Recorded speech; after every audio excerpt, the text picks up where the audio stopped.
I'm gonna be with y'all in just 1 second. I'm just trying to pick my jaw and my whole body up off the floor after watching a Moral Star Part Dos of Star Trek Prodigy. Send help.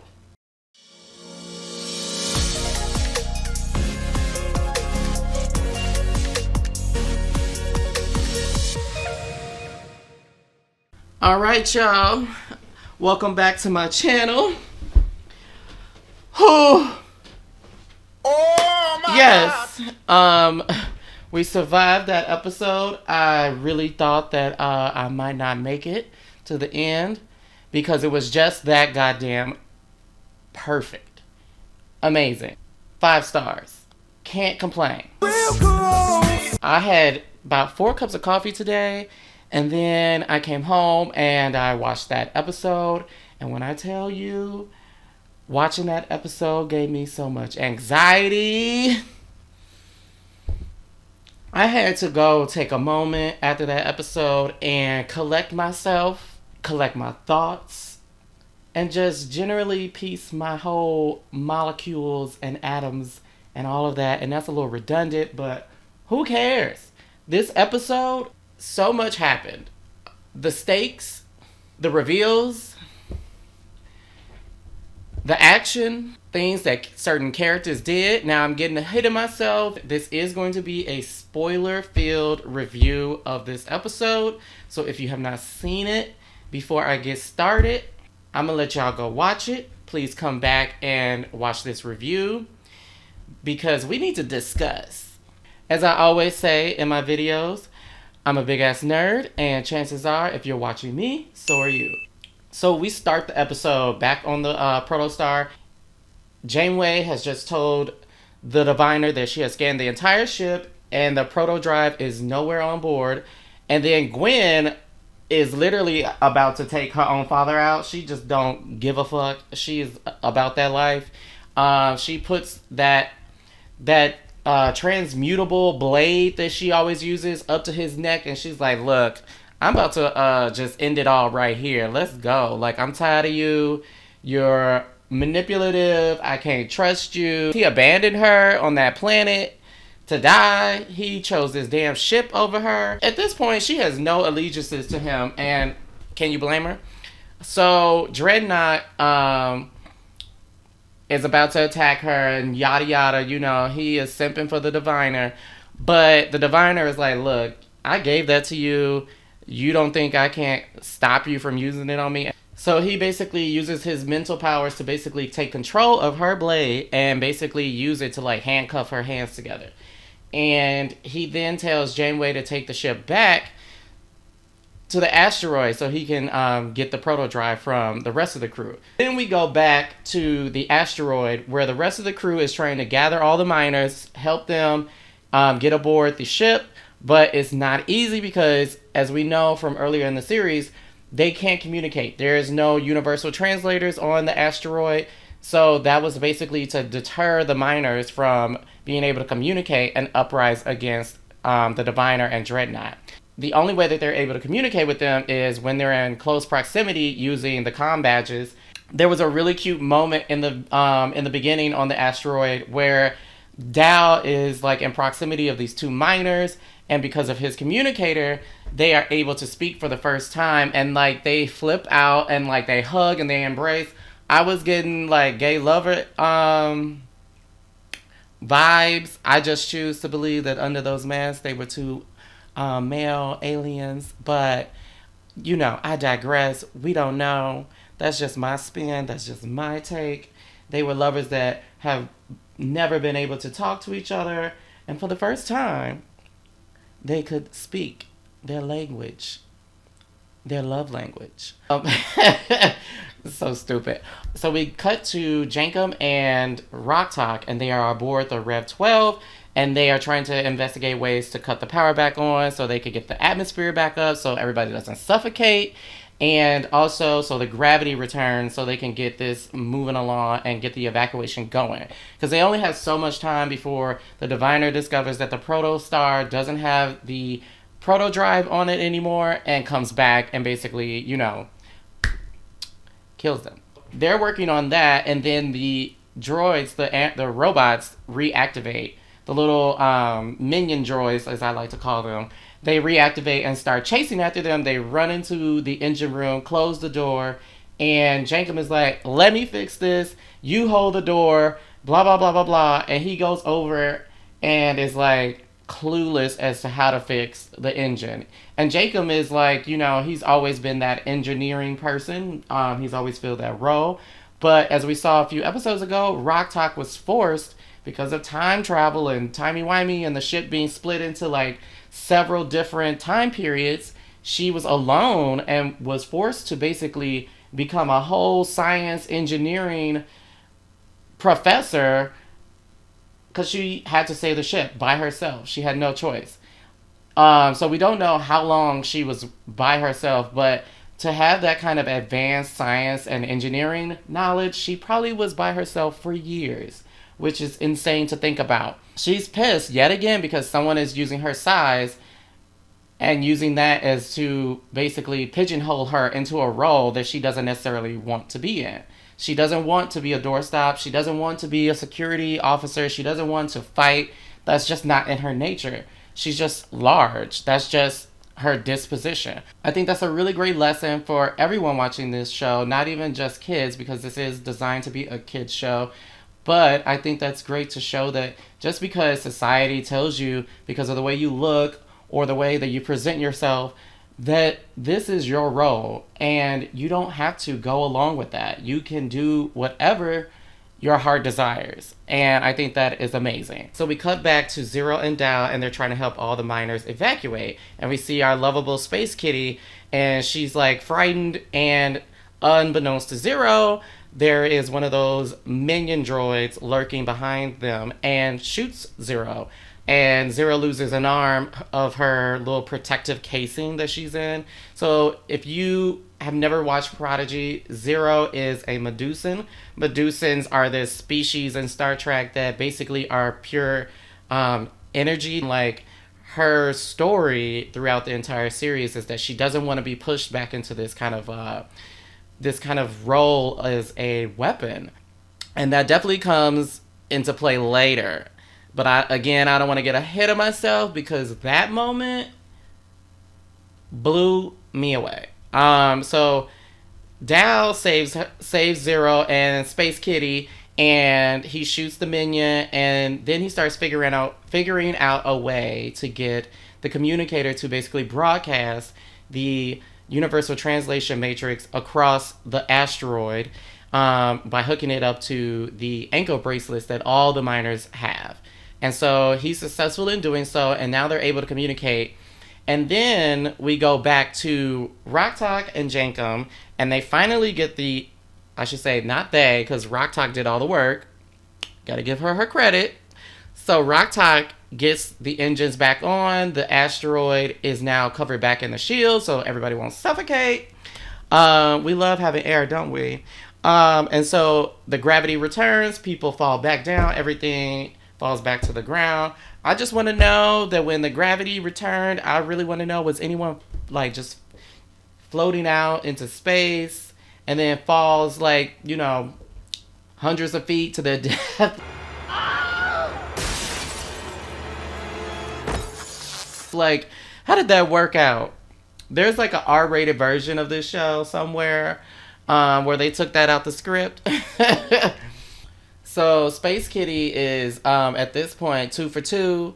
She really has a knack for seeing things that everybody has got their back turned. So she spots the protostar flying above, and she's like, meow, they back. And so then Dreadnought and his Dr. Octopus fingers beams back onto the Rev 12 and starts doing his Dreadnought thing, throwing people around, attacking them, and he's about to go full murderbot on them, and the miners revolt and bust through the doors and basically tag team him, a little gangbang, if you will. And they rock'em sock'em him, and Miss Kitty, she comes in with the killing shot. Fatality, honey, with those killer claws. So come on, Miss Kitty. I just love how like she's been like this very minor character, but she kind of like pops up almost all throughout the series, and she has her little like moment, and they're like, "Oh, Miss Kitty." I'm gonna just call her Miss Kitty. That's her name. And so they rejoice. They kill Dreadnought. Thank God. I was sick of him. He was like he literally is giving that energy of evil HR. You know what I mean? He was basically these workers like overlord, and I shouldn't even say workers because that implies that they had a choice in the matter, and they did not. But he's giving very much like, if you don't do what I say, you fired and you're not getting no severance. I just want them to do one thing, and one thing only.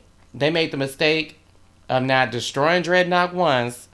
They really need to just throw every single piece of this damn robot into a molten vat of lava and just watch it sizzle. I need them to confirm that it is gone, that there is not a piece left. Okay? This damn robot gets on my goddamn nerves.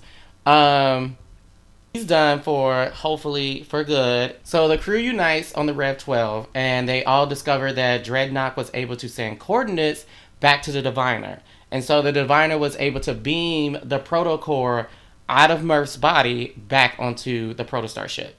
So it's a little tense because now he has the capability to get out of there and they literally would not be able to follow him because the proto drive is able to like traverse thousands of light years in a short amount of time, and they don't have the technology to combat that. So they have to really catch this ship before it takes off.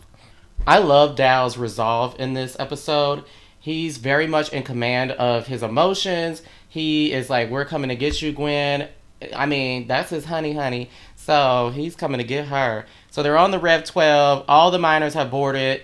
And I just have one question. They catch up to the Protostar and they're like, "Oh my God, we need to, what do we do?" They have the shields up. They could take off at any moment.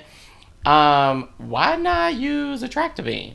We've seen the Rev 12 tractor the ship before when they were on it. Is it because the shields were up that the tractor beam would not lock? I don't know how that works. I'm trying to think of an instance in another Star Trek show where that was the case, but I can't. I feel like tractor beams work regardless. Am I wrong? Somebody tell me in the comments.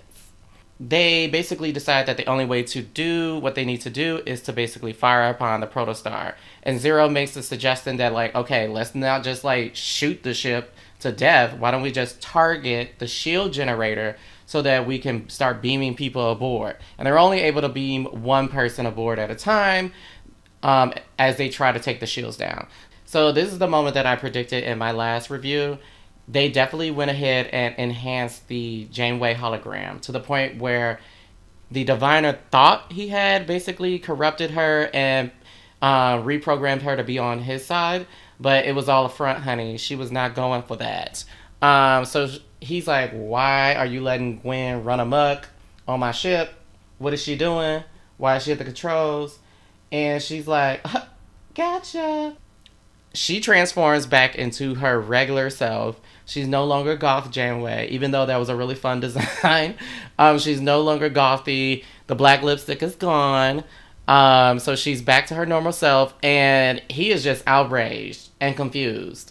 He doesn't know what to do. He don't have his murder robot to do his bidding, so now he has to actually step up and like fight for himself. The moment where Janeway teleports in front of him. Well, not teleport, but you know what I mean. She appears in front of him and she puts her hand up to stop him because I don't think in this series she was able to really like interact with things that weren't holographic. That's what I've always gotten the impression, except for like maybe the computer controls and things like that. I haven't really seen her like interact with objects. So she pushes him and she's like, as she said, "Upgrades, baby."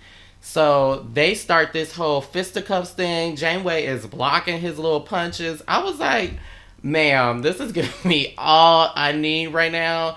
This is just so much and so good. So this Janeway, just like the real Janeway, means business.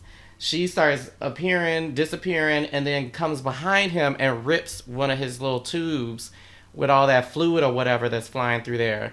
Basically, I don't know if it's keeping him alive. So I was definitely pleased that this Janeway does not play games with nobody. You try to take her ship, she gonna take your life. He starts begging and pleading for Gwen to basically stop what she's doing, and he's like, I'll tell you everything. And I'm like, about motherfucking time. We've been waiting. Hello. You could have told us this a long time ago. So the diviner starts immediately begging Gwen to stop lowering the shields and to listen to him, and he has all this information that he wants to tell her about their people. And so she's like, of course she's just like, okay, I want to hear him out. And she pauses Janeway to listen to him, and he takes her to the holodeck. So he starts to tell her that there is a way to save their people. Gwen was always under the impression that their people, their race, their species was lost in the sauce. That they were destroyed a long time ago, and that they were the only two left. So now he's telling her that that's not necessarily true. Yes, they were destroyed, but relative to this current time, it's not going to happen for another 50 years. One thing I noticed that when the Rev 12 caught up with the Protostar and started firing on it to lower the shields, Gwen and her father are now in the holodeck, but you don't see the ship shaking. You don't get any indication that they are even aware that another ship is shooting at them. So that was kind of interesting to me. I was like, these are some really good shields if like this ship is not even like being rocked by phaser fire. So I don't know. I know, I'm like, what? Now we're on the holodeck, and he has inserted a program of their home planet, which is called Solomon. I believe that's how you pronounce it. And again, this show is just gorgeous. You see their planet for the first time, and he shows her how it looks currently, and then he shows her what happens to it after Starfleet makes first contact. 50 years from now, they basically go into a civil war because one half of their planet wants to align with Starfleet and their ideals and potentially join the Federation, while the other half is desperately trying to protect their way of life and their culture, because as we have seen in other Star Trek series, that joining the Federation is almost like losing aspects of your culture, wherein it's kind of like Starfleet is almost like the good version of the Borg, or at least they present themselves to be that. They want to bring you into their Federation, assimilate your world, and you basically become this homogenized version of your planet, because you basically, to be accepted into Starfleet, you have to conform to a lot of their ideals if you don't already have those ideals. So it's very much plausible that a world will have half of the population wanting to become, more Starfleet, more Federation in their ideals and way of life, while, the other half of the planet sees this as a threat to their culture and their society, and sees this as, them losing pieces of their culture if they join this very much homogenized coalition. So I thought that was a really interesting sci-fi way to look at how a culture can be lost being assimilated into a larger governing body. So they basically made a little dent in their shields where Dow is able to like get on the transporter and beam over. Meanwhile, Gwen is still talking with her father, and he tells her that there is a weapon on board the ship that he's placed. And once the Protostar comes into contact with another Starfleet ship, it's basically going to send a signal out that will basically turn Starfleet ships against them and destroy them. I'm like, is this an automatic thing? Like, it doesn't matter. You can't, like, if you don't know about it, is it just going to happen as soon as another Starfleet vessel comes into contact with the Protostar? Because if that's the case, what happens next could potentially spell trouble in the coming episodes. So he tells her about his evil genius plan, and Gwen makes an excellent point. She's like, why didn't you just tell Starfleet what happens? You've come back in time. why wouldn't you just go to them and say, please just don't come to my planet? Never. Like, I have evidence that your arrival basically precipitates the destruction of my world. Like, my culture basically folds in on itself and implodes. So, lose my address, okay? Like, don't come. We wouldn't have a show if he did that common sense thing, but I digress. So now Gwen is coming to the realization that they can never make contact with Starfleet, at least not in the Protostar. And honestly, that is the only way that they are going to get to Federation space. Because if they use a regular ship, it would take them 70 something years, as we know, because of Voyager. And she's like, we can't go. And she says this over and over. And this foreshadows a really tragic event. Dal shows up when the diviner is about to leave the holodeck, and he's like got phasers trained on him, and he's ready to take him out. But the diviner apparently has his own little weapon that he can control with his mind, and it shoots out of his hands, and basically encases Dal so he can't move. And so he's like, he alone cannot stop me. And then the moment of the episode happens. Zero appears out of nowhere, and she is fed up. She is through with him, and she basically says, you have used me to be a weapon. I'm paraphrasing. It is time that I show you who I really am. And she rips her casing off. Is Zero... Zero has no gender, but I don't know why I always say she. They rip their casing off, and this burst of energy and light shoots out. And we all know if you view a Medusan in their raw form, you go insane. And so this like shockwave shoots across the holodeck, and the diviner is like right up on it and at point blank range. And it's just a burst of light and energy, and his eyes are filled with it, and you can see him losing his sanity just staring at it. And I thought this moment was so well done. It was like the best character revenge I have seen in a long time. Because honestly, I didn't know what was going to happen. Dad was tied up. Gwen was knocked out on the floor. It all seemed like, their plans and all of that had kind of basically come to, a head, and they really didn't have anything else up their sleeve. And here comes Zero saving the day in the most unexpected way. And it was just such a good scene. I could not have predicted anything better. It was amazing. So Gwen and Dal are now on the ground. Dal is free of the diviner's little twisty Twizzlers, or whatever you want to call them, and he sees Gwen about to look over and grabs her face and it's like, no, look at me, because if you look at this, you're gonna lose your mind, literally. And she's staring at him, and she's trying to fight the urge to see what's happening to her father. Despite everything, it's still her father, so she's torn on what to do in this situation. And he's like, keep looking at me. And she looks down and sees his comm badge reflecting, and looks at it. And in the reflection, she can see an image of Zero reflected in it. And just looking at that reflection makes her go insane, and she passes out. I didn't know. This is why I was just like gobsmacked. I was too through. This episode stressed me the hell out. I was like, did they really just do that to Gwen? Is she stuck like this? That was racing through my mind, because these characters, we really have grown attached to them in such a short amount of time. So I was concerned. After he tells Zero to shut it down, Zero goes back in her casing, and he's holding Gwen. Sorry, I got ahead of myself. He's holding Gwen, and she's just saying over and over and over, we can't go, we can't go, we can't go. And he has no idea why she's saying this. She is the only one who knows what we can't go means. They can't go to the Federation. They can't go to Starfleet. because if they do, they'll end up destroying it. This scene almost made me ugly cry.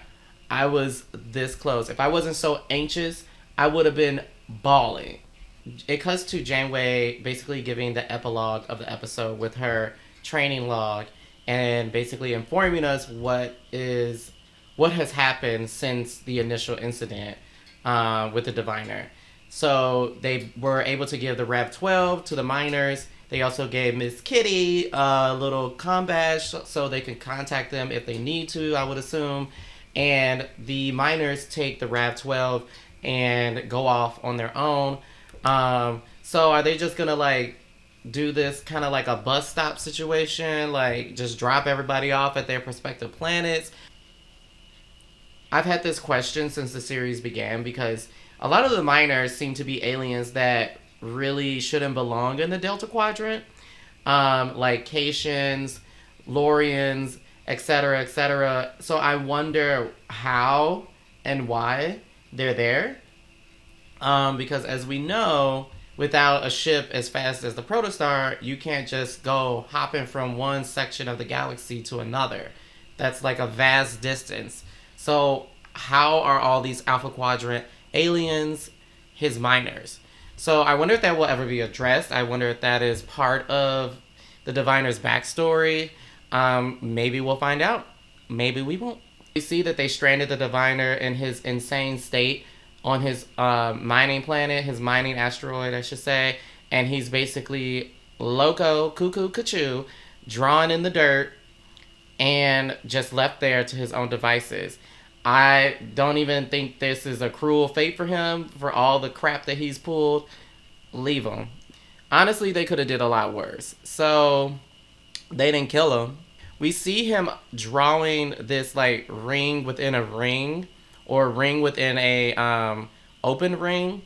So I wonder if that's going to play into something in the future. I don't think that we have seen the last of him, but I'm kind of glad that we're moving away from the Diviner story. It's given me hope that like there will be a little more variety in the kind of stories that we're going to get in the future from Prodigy, which is always fun. It's good to like kind of like close this chapter of the series and then see what else they bring to the table with this show. Some time has obviously passed, and we see Gwen being scanned in the sickbay by Zero, and Zero apparently has not left her side since this all went down, and was really dedicated to like curing Gwen. So Gwen now has regained her faculties, and she's not in this like catatonic state anymore. She's herself again. The only thing is that now she's lost her memories of that moment. It will be interesting to see if she will regain her memories or not in time to save them from destroying the Federation. So, we shall see. One thing that we did not get in these 10 episodes is an explanation for what Murph is and what his species is. So hopefully we'll get that in the next 10, or maybe it'll just be a running mystery for the rest of the series. Who knows? But at first I thought maybe he was a baby changeling. I had seen that theory floated around online as well. But he doesn't really seem to behave in that way, and we already know that changelings are not indestructible, so that rules that out. So Dal gives the order to finally return the ship back to Starfleet, and Gwen audibly gasped, and I think she was having a moment where she was recollecting that they shouldn't do that, but then it quickly faded, and Dal asked her, like, is everything okay? And she's like, no, let's go, let's do it. And I really do love Janeway's recollections about the crew as well. As the scene is playing out, she's basically saying that, you know, these kids could or crew, as she says, at first glance, they could be discounted as, you know, not worthwhile individuals, but they have risen to the occasion and become more than what they appear to be. And I think that's a great lesson for anyone. Like, just because you start out one way or people perceive you to be this or not good enough, that doesn't mean that you can't make yourself better. And that's what Star Trek has always been about at its core. is the capacity for human beings to change themselves for the better. Janeway calls them a prodigy in the making, and it pans out of the ship, and it takes off, and we get the prodigy theme playing in the background, and it was very much like, okay, roll credits. She said the name of the show, and then we see this trio Starfleet officer looking at this panel, and she reads that the protostar drive has been activated for a third time. So apparently Starfleet has been tracking the protostar and has been aware that it's been activated. This protostar's drive has been activated at least 2 times prior, and lo and behold, we see this set of the bridge that looks very much like the ship that was in the Voyager episode Dauntless. I clocked that right away when I saw the bridge that they were on. And then we cut to Janeway in the captain's chair. Also, all of them were wearing these new uniforms. I'm just trying to figure out all these different eras of uniforms. And Janeway has a little gray streak in her hair. She's not fully gray. It looks like they're wearing those all good things comm badges, so it's good to see that they actually are pulling from that. But the uniforms are not the same uniforms that were in that future, that version of Starfleet's future. So very interesting choices. So I wonder how these uniforms and comm badges align with what we've seen prior and where this is in the timeline. Could this just be a uniform specifically for this ship, this crew? We don't know. But I thought that was really cool how when you pan out and you see the ship from the outside, it literally is the design of the USS Dauntless that alien had created, because it had this advanced drive and it was going to get them home. And clearly, Janeway and Starfleet have found a way to perfect that technology and reverse engineer what they learned to create another ship that's, I'm assuming, just as fast or maybe a little bit slower than the proto drive. So she says she's coming to get Chakotay. She's coming to get her man, honey. And there is nothing you can do when Janeway makes up her mind to do something, especially when it involves Chakotay. I really hope that through Prodigy, we all get something that we have been wanting for years. Janeway and Chakotay actually being lovers, a couple, whatever. They can be romantic pen pals. I will settle for that. They can. Please, can I have it? Can y'all just make that happen for me? The episode has now concluded, and I have no complaints about this episode. I really don't. I really can't find anything that really was egregious to make me go, that's not right. I really can't wait to see where this show goes, what they're going to do next. Honestly, it's wide open, you know? So, blown open. So, I'm really, really eager to see when this show comes back. I hope that we do not have to wait all the way to the end of the year. But if they're giving Prodigy space because of the extensive Star Trek schedule that we're getting in the middle of the year, it might be quite some time because Strange New Worlds doesn't start until May. Discovery is coming back in February. Well, actually, we're in February. It's coming back next week on the 10th. And there are a handful of episodes left of that as well. And I really hope they stick the landing with whatever they're going to do with the DMA. I feel like whoever is in the writer's room of Prodigy, these guys deserve an Emmy. They deserve all the awards. This is really well done children's programming because it transcends being a child's or a kid's show and becomes just a really good, entertaining show that's not just entertaining but also has a really strong message and really can be enjoyed by anyone. And I know I say this all the time, but Star Trek really does have something for everyone. But this show truly is probably the best gateway into Star Trek if you have not really given Star Trek the time of day and you've always had these preconceived notions about it. Oh, it's too boring, or oh, it looks hokey, or this or that. Us Star Trek fans, we know that those things are not true because We've watched hours and hours of this content, but people coming from the outside, I should say, this is the program that you should watch. I'm not getting a check for this. I wish I was, but this show is really exceptional. It's really fun, and there's not a ton of backstory that you need to have to enjoy this show. You don't even really need to know who Janeway is. Because if you think about it, this is a kids program. A lot of them are so young, they haven't grown up with Janeway like us adults have. They don't know who she is. They're coming into this fresh. And just like them, any adult who has not seen Star Trek, not one episode, can watch this and pick it up and learn who and what everything is and enjoy it. I really do feel that strongly about it. Give it a chance. You won't regret it. I'm eager to see it come back. And that is all for me. I am Anna Rose, and I just want to say I have really been enjoying this slew of Star Trek that we've been getting.